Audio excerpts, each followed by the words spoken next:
At the end of the day, this was the only family I was ever going to be offered, and we'd hurt each other deeper than anyone ever should.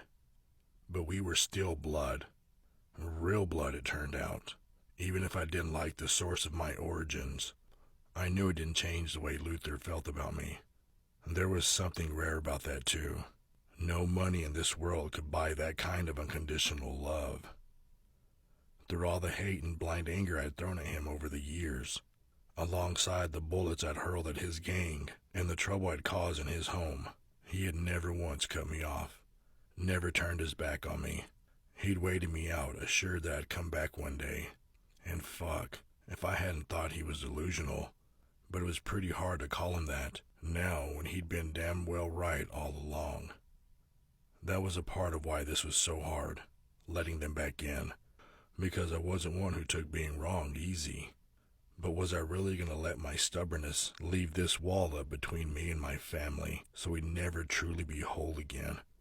So I'd always be left on the outside, at a distance to the love we'd all once shared. I searched for the right words, but nothing came. The silence wore on, and Luther continued standing there with his arm around my shoulders, while Fox stroked Mutt, and all the bad blood we had between us sat there stagnating. How was I supposed to clean it out? What was it going to take to fix this once and for all? I thought back on my childhood, a time when we'd been good, then to the years when we grew into teenagers and Luther started pushing the gang life on us. It wasn't bad, though. Yeah, we had our fights. Fox and I fought back against Luther's demands, rebelling whenever we could, but that was a way of teenagers, wasn't it?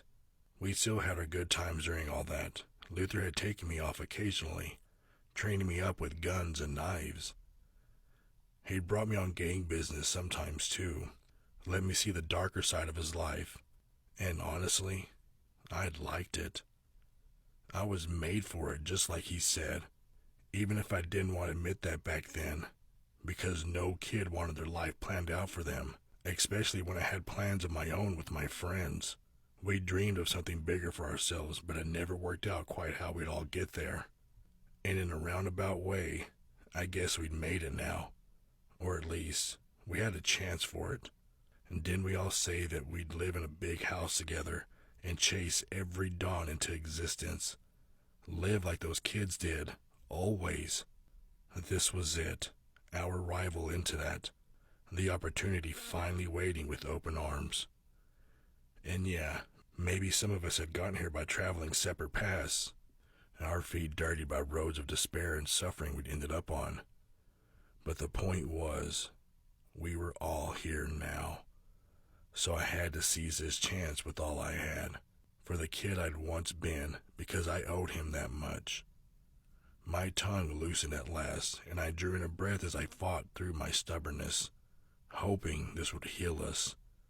I want a fresh start, I announced. And Luther raised his brows, but I barreled on before he could speak. I want camping weekends and sailing in the afternoons. I want to ride in your truck and go shooting tin cans out in the woods. I want to stay here in this house, and I want it to be my home again. I want to stay here, Luther. I looked him dead in the eye, my throat tightening around these next words as heat burned a line up the back of my neck. And I want you to be my dad again, and you, my brother. I jerked my chin at Fox as his eyes widened too. I want the happy family we're owed.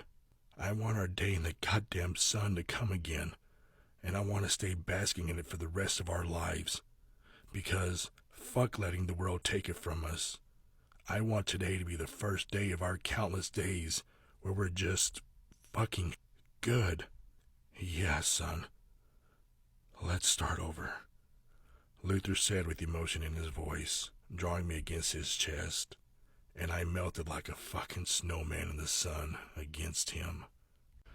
I wanted to get Ryder back for the prank he pulled on me by falling out of his locker and pretending I was dead. I'd paid a Medusa guy 50 auras to let his snake hair bite the shit out of me, then lock me in here with the anti-venom in my pocket. Emotion was burning a hole in my chest and panic ripped down the center of me from what I'd heard. Ryder was walking himself to his death, and I needed to get control of my limbs, chase after them, and stop him. I'd tie him up in the trunk of my car and drive anywhere, making random decisions so fate couldn't catch us. Hold on, Scar. The venom was taking too long to wear off, and I groaned in my throat as I tried to call out for someone to help me. The fake blood on my shirt was starting to dry, and I cursed as I slowly got the movement back in my tongue and lips. "Health," I groaned, trying to make my mouth work properly as I heard someone walk into the locker room. "Help me." "Hello?" Eugene Dipper squeaked in fear. "Eugene," I said in what came out as a creepy-ass voice which echoed around the locker. "Who's there?" he gasped in fright. "The night," I forced out. "Open the door." "I am brave. I am strong. I am a daring underdog," Eugene murmured under his breath.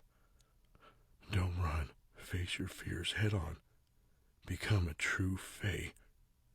The locker door yanked open and he screamed like a schoolgirl as I tumbled out on top of him, crushing him to the floor, my face pressing to his.